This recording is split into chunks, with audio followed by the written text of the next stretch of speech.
From KUNC and the NPR network, this is In the NOCO, a daily slice of Northern Colorado news and happenings. It's Friday, January 19th. I'm Erin O'Toole.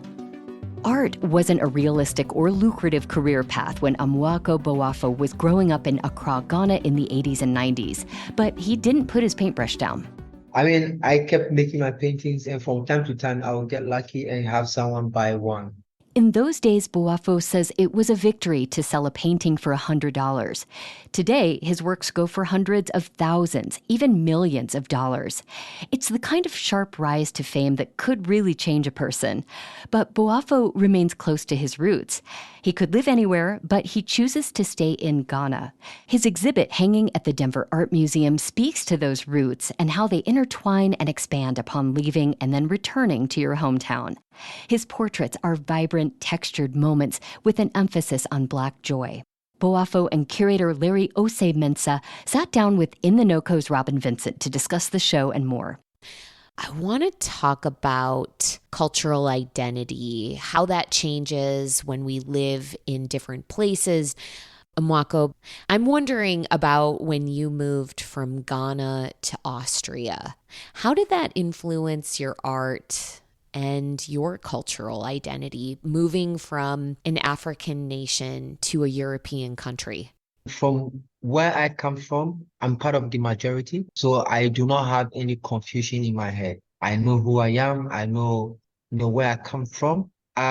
Yes, the stereotype is there, and it really, really weighs on you heavily. When people tell you what they think you are for a very long time, sometimes you start believing. And I lived in Vienna for 6 years. So over the 6 years period, I had a lot of challenges. But what it did for me is that it helped me kind of not only complain, but it helped me want to make paintings that people will then understand who I am.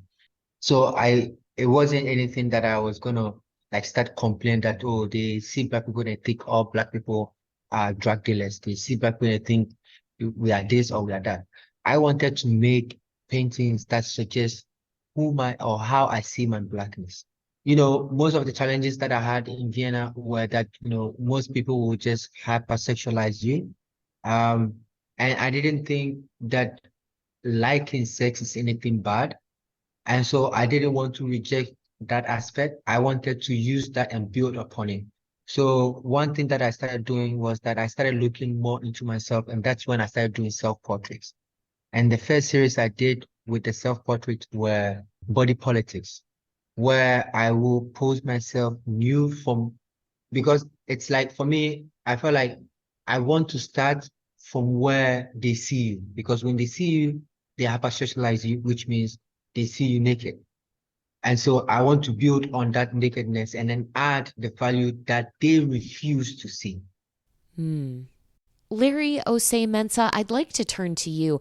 I realize you worked with Amoako on his exhibit that's hanging at the Denver Art Museum.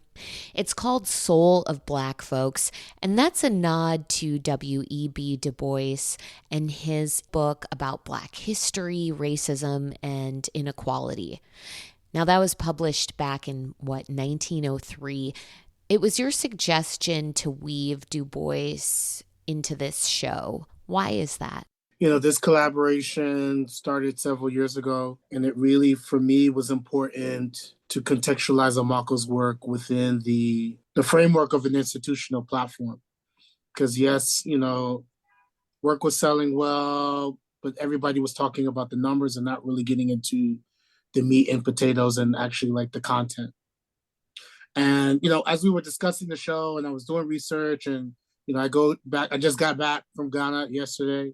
I go back and forth to Ghana at least once or twice a year. And, Osu is a neighborhood that he grew up in. And then just kind of happenstance, I found out that Du Bois actually was buried there. So you have the Du Bois Center there. There's a mausoleum there. And started, talking to Sally Numa, who's a scholar on Du Bois's work. My brother, Sean Osei-Owusu, who's also a scholar.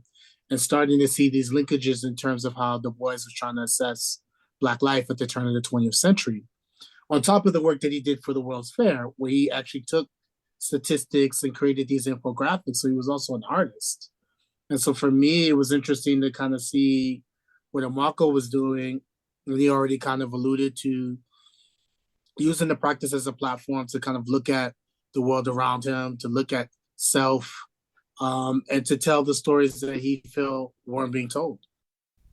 So it sounds like this work has been grounding. And I suspect that's especially important in this fast-paced, high-powered art world that you both find yourselves in. I wonder what else is keeping you grounded. Part of why I got into curating was the relationships that you build with artists, right? And the things that you learn. And things happen in cycles.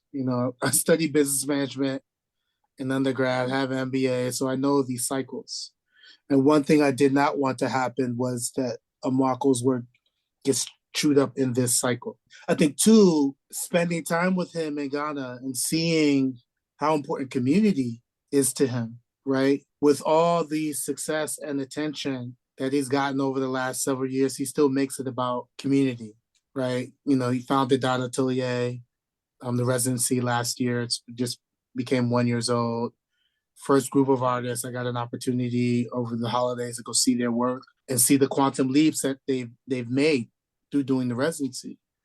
And so, kind of understanding where he sat, understanding that he's part of probably the first generation of, I'll be specific, West African contemporary artists who've been able to operate on this global stage and stay home, right? Yes, he went to Vienna, furthered his education, and then came back. Usually, you go to Vienna and you stay, or you move someplace else, right?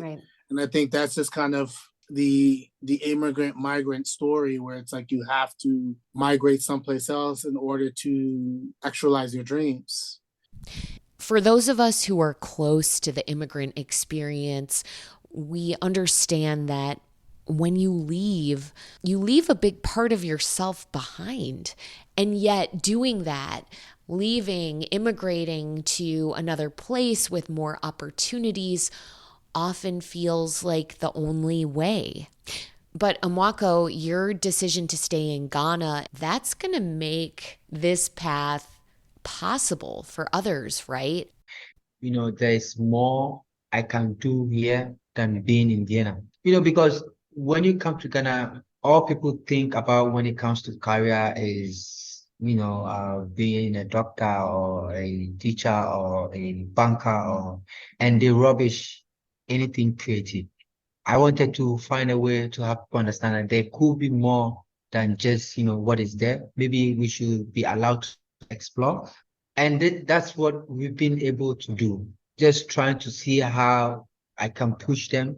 And in reverse, they also push me. Because for me, I want to find a way to create a community that will live beyond me. Let's see if it will happen. That was artist Amoako Boafo and curator Larry Osei-Mensah talking with In the NOCO's executive producer, Robin Vincent.